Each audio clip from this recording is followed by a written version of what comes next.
दूर एक जंगल रे कुनी आ मुनि नामरे दुई अनाथ भौणी रहुथिले।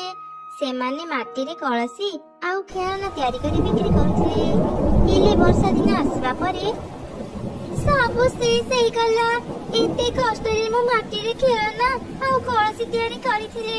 ए वर्षा रे सब धोई हेई गला। एबे मो कोन बिक्री करबी? दीदी एबे तो वर्षा दिन सब दिन वर्षा लगी रहिबो। माटी रे कळसी आउ खेळना तयारी कले ता सुखिबनी। मो कोन कहउतिली कि दीदी आमे आउ माटी रे कळसी खेळना तयारी करिबानी। आमे काम छाडी देबा आउ किछि काम खोजि नेबा। अरे तू ए सब कोन कहउचु? ए माटी रे कळसी आउ खेळना तयारी करिबा आमे हम मां पाखरु सिखिथिले। आमे आउ किछि भी काम सिखि नाहंती। ए काम छाडी देले आमे करिबा कोन? अरे दीदी मु ए काम सब दिन छाडिया पे कहूनी। केवल वर्षा दिन आमे माटीर काम करिबानी। आमे आउ किछि काम खोजि नेबा। वर्षा दिन छाडी गले आमे पुणी थरे माटी रे कळसी आउ खेळना तयारी करी बिक्री करिबा। मुन्नी तू ठीक कथाटे कहिलो।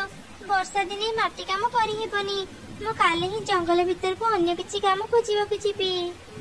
एमिति कहि कुनी पर दिन सकाळे काम खोजिया पे बाहर को गला। से अनेक खोजिला परे भी किछि काम पाइलानी। एमिति से बुलु बुलु हठात एक बुढ़ी चढ़ी को देखिला। से बुढ़ी चढ़ीटा कांदुथिला। ता देखि कुनी ता पाखो गला। ए कोन बुढ़ी मां तुमी कांदुछो कोन पई? मो देह टिके भलो नाही रे झिया। मु एका रुहे। मो घरे किछि खाइबा को नथिला। मु खाइबा खोजिबा को बाहरी थिली। हेले मो मुंड बुली देबारु मु आउ आगको जाई पारिलिनी। ओ अच्छा तुमे भी ताहले दुनिया रे आम परी एका? हाँ रे माँ मु पूरा एका। मु मरी गले भी मो पई केही कांदिबेनी। ना ना बुढ़ी माँ एमिति कहनी। मो सांगरे मो घर को चल। आज तो तुमे मो सांगरे रहिबो। मोर बापा माँ नाहंती। अछि एक सान भौणी। मो सांगरे आसु बुढ़ी माँ। मो सान भौणी तुमको देखिले अनेक खुशी हे जिवो। तापरे कुनी से बुढ़ी चढ़ी को धरी घर कसिला। से तार सान भौणी को सब घटना कहला। चिन्ह नहीं कि जान नहीं तू ए बुढ़ी मां को काहे के आइछु दीदी? ता ऊपर पुणी कहउछु से हम सांगरे रहिबे। ना ना से हम सांगरे रहिबेनी। मुन्नी तू ए केमिति का व्यवहार करछु? मु कहिली ना बुढ़ी मां हम सांगरे रहिबे। अरे अरे मो पई तमे दुई भौणी झगड़ा लागनी। मु तो बुढ़ी टिए। मु तम मानकर कोनसी काम रे आसीबिनी। भलो हेबा मु एठो चली जाए। ना ना बुढ़ी मां तुमे कुआडे भी जीवनी। मु कहिली ना तुमे हम सांगरे ही रहइबो। तुमको ई घर केही बाहर करि परिबेनी। मुन्नी जा बुढ़ी मां का पई खाइबा रोसे करी आइबो। मुन्नी तू कोन ए जाय मो ऊपर आगिछु? मु तोर की दीदी जे तो ऊपर राग करिबी? ओहो मो सुना भौणीटा परा आउ रागनी। बापा मां चली जिबा परे आमे अनाथ हे जाइथिले। बुढ़ी मां को देखिला परे मोर मां कथा भारी मने पड़िला। बुढ़ी मां कर भी दुनिया रे केही नाहंती। सेति पई मो तांको हम घर को नै आसिली। हेले दीदी से हम निज मां नहंती। आउ ता छोडा आमे दुई भौणी केते कष्ट रे खाइबा पांती। एबे बुढ़ी मां को हम कोन खाइबा को देबा? तो भारी दयालु दीदी समस्त को सहाय्य करू। हेले दीदी देखिबू ता विपद समय रे तते केही सहाय्य करिबेनी। अरे भौणी जण को सहाय्य करी ता बदल रे ता पाखर किछि आशा करिबा ठीक नह। मु जहा को भी सहाय्य करी ता पाखर किछि पाइबार आशा रखिनी। एमिति से दुई भौणी कथा हेउथिले। तांकर सब कथा बुढ़ी चढ़ी भी सुनुथिला। परदिन सकाळे अरे मुन्नी आज पाग भलो करिछि। मु जाई आउथरी काम खोजी देखि जदी किछि काम पाइ जिबी। अच्छा ठीक अछि दीदी। की रे सानो झिया तू मन दुख करिछु की? ना बुढ़ी मां मु मन दुख करिनी। काली तुम सह बहुत खराब व्यवहार करिथिले। सेति पई मते क्षमा करि दिया। अरे झिया कोन केबे मां को क्षमा मागे? मु तो ऊपर जमा भी रागिनी। मु तो मां परी। सतरे बुढ़ी मां तुमे बहुत भलो। अरे झिया मु तते किछि देबा को चाहूची। एई ने एगुडा कोन बुढ़ी मां? एगुडा अंगूर मंजी। ए मंजी रो थरे गछ बाहरिला परे ए गछ आउ केबे भी सुखिबनी कि मरिबनी।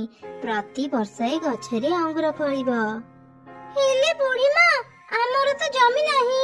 मु ए सब अंगूर मंजी ଆଖ ପାଖରେ କୋଉଠି ତ ଟିକେ ଜାଗା ଥିବ, ସେଇଠି ମଞ୍ଜି ଲଗେଇଦେ।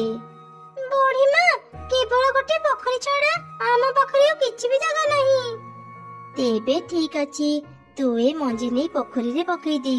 2 ଦିନରେ ହିଁ ମଞ୍ଜିରୁ ଗଛ ବାହାରିବ। କିନ୍ତୁ ବୁଢୀମା, ପାଣିରେ ଅଙ୍ଗୁର ଗଛ କେମିତି ବାହାରିବ? ଆରେ ଝିଅ, ଏ ଗଛ ସାଧାରଣ ନୁହଁ। ତୁ ଥରେ ମଞ୍ଜି ଲଗେଇକି ଦେଖେ, ତୁ ସବୁ ଜାଣିପାରିବୁ। ତାପରେ ମୁନି ଆଉ ସେ ବୁଢୀ ଚଢେଇ ପୋଖରୀରେ ଅଙ୍ଗୁର ମଞ୍ଜି ପକେଇ ଘରକୁ ଚାଲି ଆସିଲେ। 2 ଦିନରେ ହିଁ ମଞ୍ଜିରୁ ଗଛ ବାହାରି ସେଥିରେ ଅନେକ ଅଙ୍ଗୁର ଫଳିଲା। ଆରେ, ଏଠି ତ ଆଗରୁ ଅଙ୍ଗୁର ଗଛ ନଥିଲା। 2 ଦିନରେ ହିଁ ପୋଖରୀରୁ ଗଛ ବାହାରି ସେଥିରେ ଅଙ୍ଗୁର ଫଳିଲାଣି। ଦିଦି, ଏସବୁ ସମ୍ଭବ ହେଇଛି ବୁଢୀ ମାଙ୍କ ପାଇଁ।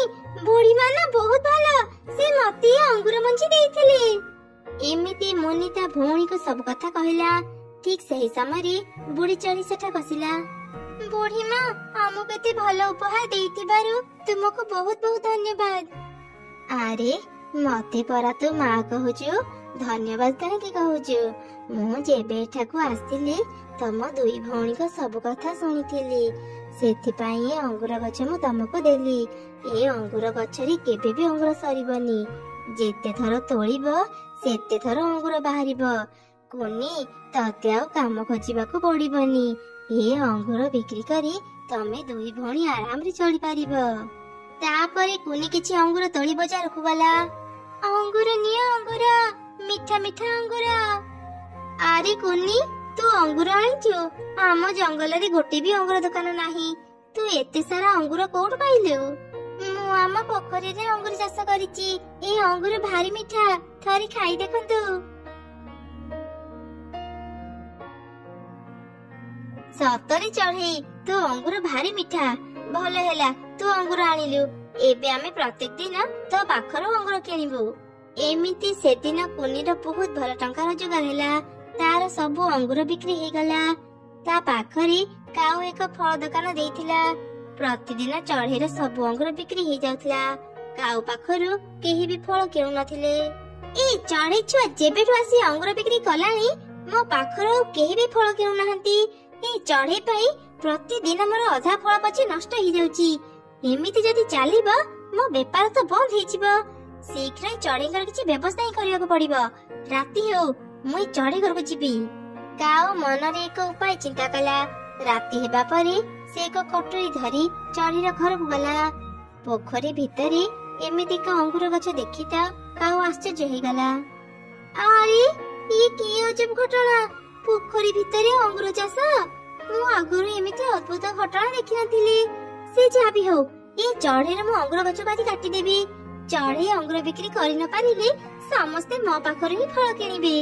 ଏମିତି ଚିନ୍ତା କରି କାଉ ଗଛ କାଟିବାକୁ ଯେମିତି ଗଛ ପାଖକୁ ଗଲା, ହଠାତ୍ ସେ ପୋଖରୀ ପାଣିରେ ପଡି ବୁଡିବାକୁ ଲାଗିଲା। କାଉ ଭୟରେ ଚିତ୍କାର କଲା, ବଞ୍ଚାଅ, ବଞ୍ଚାଅ, ମତେ କେହି ବଞ୍ଚାଅ, ମୁଁ ପାଣିରେ ବୁଡିଯିବି, ଦୟାକରି ମତେ କେହି ବଞ୍ଚାଅ। କାଉର ଏପରି ଚିତ୍କାର ଶୁଣି କୁନି ଆଉ ମୁନି ଶୀଘ୍ର ଘରୁ ବାହାରି ଆସିଲେ। ଆରେ କାଉ ଆଣ୍ଟି, ତୁମେ ଏଠି କଣ କରୁଛ? କୁନି, ମୁନି, ମତେ ଆଗ ପାଣିରୁ ବାହାର କର, ମୁଁ ତୁମକୁ ସବୁ କଥା କହିବି। ତାପରେ କୁନି ଆଉ ମୁନି ବହୁତ କଷ୍ଟରେ କାଉକୁ ପାଣିରୁ ବାହାର କଲେ। ମତେ କ୍ଷମା କରିଦିଅ କୁନି, ମୁନି, ମୁଁ ତୁମ ଅଙ୍ଗୁର ଗଛ କାଟିବାକୁ ଆସିଥିଲି। ଯେବେଠୁ ତମେ ମାନେ ବଜାରରେ ଅଙ୍ଗୁର ବିକ୍ରି କଲ, ସେବେଠୁ ଆଉ କେହି ବି ମୋ ଦୋକାନରୁ ଫଳ କିଣିବାକୁ ଆସୁନାହାନ୍ତି। ସେ ରାଗରେ ତୁମ ଗଛ କାଟିବା ପାଇଁ ମୁଁ ଆସିଥିଲି। ମତେ ଏଇ ଥରକ କ୍ଷମା କରିଦିଅ, ମୁଁ ଆଉ କେବେ ଏଠାକୁ ଆସିବିନି। କାଉ ଆଣ୍ଟି, ଏ ଅଙ୍ଗୁର ଗଛ ଯାଦୁର, କେହି ବି ଅଙ୍ଗୁର ଗଛର କ୍ଷତି କରିପାରିବେନି। ମୋ ପାଇଁ ଯଦି ତୁମ ଫଳ ବିକ୍ରି ହେଉନି, ମୁଁ କାଲିଠୁ ଆଉ ତମ ଦୋକାନ ପାଖରେ ଅଙ୍ଗୁର ବିକ୍ରି କରିବିନି। ମୁଁ ଆଉ ଏକ ଜାଗାରେ ଅଙ୍ଗୁର ବିକ୍ରି କରିବି। ଏମିତି ଶୁଣି କାଉ ସେଠାରୁ ଚାଲିଗଲା। 2 ଭଉଣୀ ନିଜ ଘର ବାହାରେ ହିଁ ଅଙ୍ଗୁର ଦୋକାନ ଦେଇ ଅଙ୍ଗୁର ବିକ୍ରି କରୁଥିଲେ। ଦୂର ଦୂରରୁ ଚଢେଇ ମାନେ ତାଙ୍କ ମିଠା ଅଙ୍ଗୁର ଖାଇବା ପାଇଁ ତାଙ୍କ ପାଖକୁ ଆସୁଥିଲେ। ଏମିତି ସେ 2 ଭଉଣୀ ଅଙ୍ଗୁର ବିକ୍ରି କରି ଖୁସିରେ ରହିଲେ।